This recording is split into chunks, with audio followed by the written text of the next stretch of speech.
स्थानिकांच्या प्रतिक्रिया येत आहेत, तुला थोडं थांबवते. 15 दिवस झाले तिकडे कंपनीला आग लागलेली ना, आता ही दुसरी. त्याच्या अगोदर पण लागलेली होती, माहिती असणार ना तुम्हाला. मग आम्ही कसं राहायचं आणि कसं जगायचं, आम्ही घाबरलोय आतून. आमची मुलं बाळ सगळी बाहेर आहेत, कुठे जायचं. आणि इथे कोण जास्त तक्रार घेत नाही. आता झाली आग, पोलीस आले, हे सगळे जातील. मग आम्ही तिथंच मरून मरून जगतो. आम्ही तसंच करणार आहे. माझ्या मागे तिकडे 100 माणसं मिली का 200 माणसं मिली, कुणाला माहितीये. ती घरची लोक ओरडतात आणि इथं पण तेच आज झालं. मग हे काय चाललंय? कंपन्या बंद करायला सांगा ना सरकारला. सरकार काय माणसांचा जीव घ्यायला निघालंय का काय? कशाला सरकार कशाला म्हणतात? कशाला ह्या कंपन्या चालू ठेवल्या? सकाळ संध्याकाळ कुत्र्यावानी बाहेर पडा. हे काय आमची जिंदगी झाली का? हे लेडीज लोक, म्हातारी लोक बाहेर पडलात. कुणाची मुलं घरात असतील लहान लहान, कसं बाहेर पडायचं आम्ही सांगा बरं. आणि ही कंपनी किती मोठी, आणि कंपनी 2 मिनिटाच्या अंतरावरती आहे. बाहेर पण पडून देता येत नाही, एवढी जोरात आग लागेल. आणि लागलेलीच आहे आज, तेच परिस्थिती आहे आमची. आग लागली तेव्हा कशी मनस्थिती होती? आग लागली तेव्हा मला तर मेन माहितीच नव्हतं इथं आग लागली का काय झालं. खालची लोक वरडायला लागली म्हणून मी खाली धावत आले. काय झालं म्हणून बघते तर आग लागली. आता सगळं उघडं घरं दारं टाकून आम्ही बाहेर पडलोय. आता आम्ही जायचं तरी कसं घरात? संपूर्ण बिल्डिंग खाली झालेली आहे. आवाज किती मोठे मोठे येतात. आणि तुम्ही ही कंपनी सामनीची बघा, ते काय काय आहे त्या कंपनीमध्ये. ते तुमची मागणी काय आता? आमची मागणी ह्या कंपन्या उठवा, कंपन्या खाली करा. कंपन्या खाली कराव्यात अशी आमची मागणी आहे. तर सरकारने यावर विचार करावा असं आमची एक रिक्वेस्ट आहे. की म्हणजे खूप वर्ष झाली हेच प्रकरण अजून रेंगाळतच चाललेलं आहे. पण आता ज्या अर्थी माणसांचे जे जीव जात आहेत, ते माणसांचे जीव वाचणं फार गरजेचं आहे. तर माझी अशी रिक्वेस्ट आहे सरकारला की याच्यात फार ताबडतोब इमिडिएट काहीतरी ऍक्शन घ्यावी, जेणेकरून लोकांच्या सुरक्षेची बाब आहे. आज इतकी माणसं, उद्या आणखी ही MIDCचा जर हा जो इंडोमाइन्स कंपनीचा ब्लो झाली, तर इंडोमाइन्स कंपनीचा एवढा मोठा ब्लो आहे की तो संपूर्ण MIDC खाक करून टाकेल. तर तसं नको व्हायला. ह्याच्या अगोदर लवकर तुम्ही काहीतरी ऍक्शन घ्या अशी आमची रिक्वेस्ट आहे. घरात झोपले असताना काय मनात भीती अशी येणारच ना. जरा धडपड झालं ना तरी आम्ही लोक उठतो.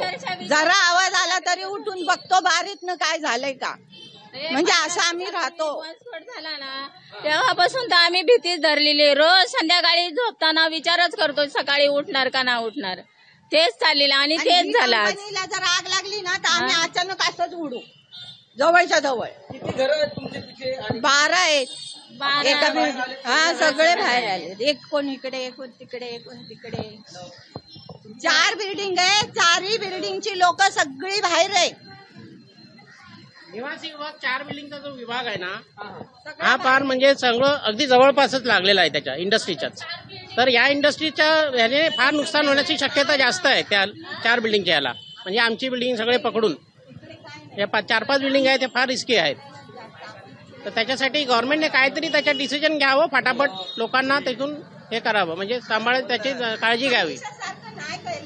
हमेशा आग लागते, माणसं मरतात आणि ही लोक काहीच करत नाही. येणार आता कंपनी बंद होणार, समोरची मग झालं. कंपनी आहे हिची तर किती आम्हाला भीती. आम्हाला तर पाणी तर काय, पण आमचे तुकडे तुकडे होऊन जातील तरी आम्हाला कळणार नाहीत. असं रामायण आहे. एवढा वास पण येतो, केमिकलचा येतो, कधी कधी धूर निघतो. लईच विशेष आहे इथं खरं. अरे भी घबरा के सब भाग जाते. घर में आदमी नहीं रहते हैं तो किधर जाएगा अपने भाग के. हमेशा आग लगते हैं, इधर आग लगते, उधर आग लगते. बिल्डिंग बीच में है, किधर जाएगा? बाल बच्चा लेके किधर जाएगा अपने? है उधर इधर आग लगा, बीच में आग लगा, आगे पे आग लग जाएगा, किधर बाल बच्चा लेके जाएगा? आदमी काम पे जाएगा, किधर जाएगा? औरत किधर भाग के जाएगा? बूढ़ पुरानिया लेके किधर लेके जाएगा? नेहमीच आगी लागतात, त्यासाठी सरकारने काय करायला पाहिजे? तुमची काय मागणी? माझं म्हणणं हेच आहे की कंपन्या इथून उठवाव्या बस. सकाळी आग लागली त्यावेळेस तुम्हाला काय जाणवलं? कशा पद्धतीने अवस्था होती? जाणवलं म्हणजे हातपाय थरथर कापायला लागले. आग लागली बोलल्यावर सगळे घाबरलेले आहेत. असं उभा राहायची ताकद नाही. बोला काय करणार, लोक काय करतील? सगळं संसार सोडून तुम्ही आता हे काय रस्त्यावरच बसलोय.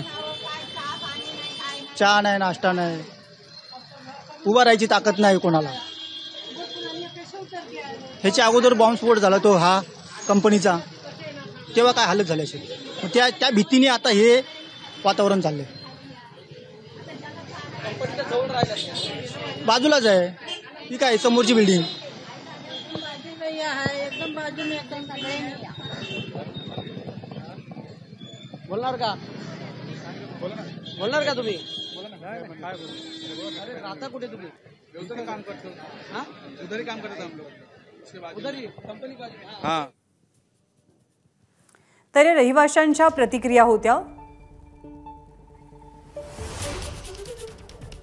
तर इथल्या रहिवाशांनी त्यांच्या प्रतिक्रिया व्यक्त केलेल्या आहेत. सतत भीतीच्या सावटाखाली आम्ही वावरतो. कधीही कंपन्यांमध्ये आग लागून आमच्या जीविताला धोका आहे. त्यामुळे धोकादायक कंपन्यांना लवकरात लवकर इथून स्थलांतरित करा अशी मागणी इथल्या स्थानिकांची आहे. एबीपी माझा, उघडा डोळे बघा नीट.